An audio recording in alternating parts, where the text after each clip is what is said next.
New Zealand moves to phase 3 of its Omicron response at midnight, and not a moment too soon, with COVID numbers exploding today, almost doubling overnight to 6,137 new cases, with another death at Middlemore Hospital.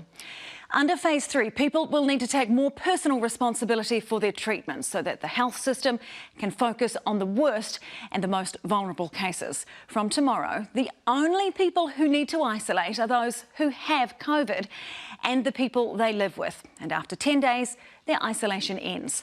Positive cases will have to notify their contacts themselves, and those contacts are asked to just monitor their own symptoms.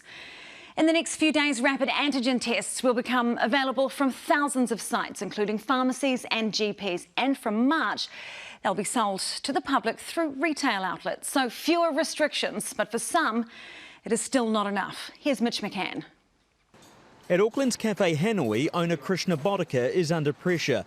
She runs 4 restaurants struggling for customers, and her staff keep getting pinged as close contacts. I just had 2 more go down before I came here, so it's very hard to keep track. She now has 8 to 10 staff off work. Her day is spent covering holes in rosters. It's exhausting, even before there's time to worry if customers are going to come through the door. All of my time taken up with spreadsheets, trying to figure out how long people have to isolate for, getting their data from them. For Krishna and businesses across New Zealand, there may be some respite. With thousands of positive cases and thousands of contacts at home, the isolation shackles are coming off. From tomorrow, only cases and their household contacts will be required to isolate. No longer will close contacts be stuck at home, only needing to stay put if they are symptomatic.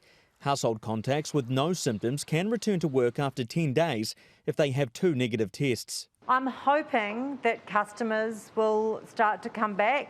Absolutely, that would be our dearest wish. Schools too, wishing for more staff, may welcome some teachers back tomorrow.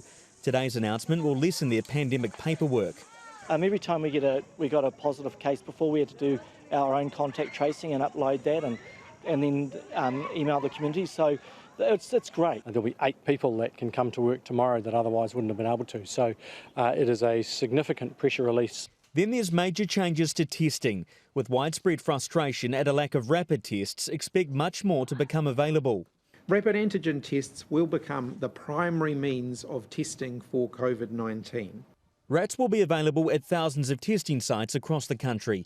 GPs and urgent care clinics have them today. Pharmacies will also have them soon. A move the opposition says should have been in place a long time ago. It's just frankly unbelievable that people have to wait until some date in March, who knows exactly when, to be able to go to a pharmacy and buy a rapid antigen test.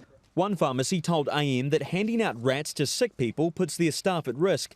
She wants to hand them out to those who are preparing for when they get sick. We're not geared up, we're not PPE ready for dealing with a huge influx of symptomatic people. Today's shift signals a move to free up the health system for those that need it most. For some, though, it wasn't enough. Protesters taking frustrations out on the Prime Minister. Anti-mandate, anti-government, anti-Ardern. The PM's van chased as it left this Christchurch school. She was there to discuss child poverty, but protesters were ready and waiting to hijack the visit. She's a tyrant! The media too in their sights. They remained on the road even after Ardern left, desperate to be heard. Tell the truth! Tell the truth! While protesters here and in Wellington demand a return to normal, this is as close as it gets for now. The Omicron wave we've waited months for is here. Phase 3 begins at midnight tonight. Well, Mitch McCann joins us now. And Mitch, have all schools received some rapid antigen tests yet?